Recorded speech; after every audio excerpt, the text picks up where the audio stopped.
The folded fabric section of our quilt block always starts the same way. We're going to start with a placement stitch, which you can see here on the right-hand side.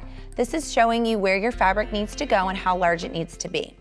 So I'm going to take my first strip of fabric and lay it right side facing down so that it overlaps that rectangle by about 1/4 inch. You can use a piece of tape to hold it in place while it stitches our next step. Our next step is going to be the folding line that will tack our fabric in place and will allow us to fold our fabric back.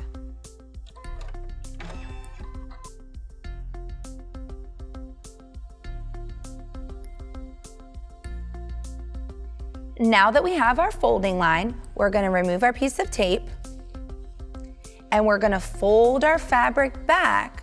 Now you'll see the right side and notice that it completely covers that placement stitch area, and I have 1/2 inch into my seam allowance. So I'm going to use a piece of tape to hold this. I like to finger press this so that I have a nice crisp edge. The next step is going to be our tacking stitch, which will tack this folded piece of fabric in place.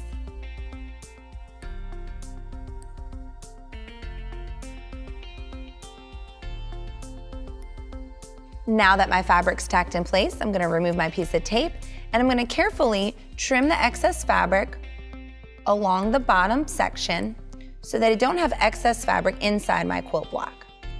Notice I'm keeping the fabric outside of the quilt block, that's my seam allowance, and only trimming the excess fabric that's inside my quilt block. Now that I have my first piece of fabric tacked in place, I'm going to continue with my folded fabric border.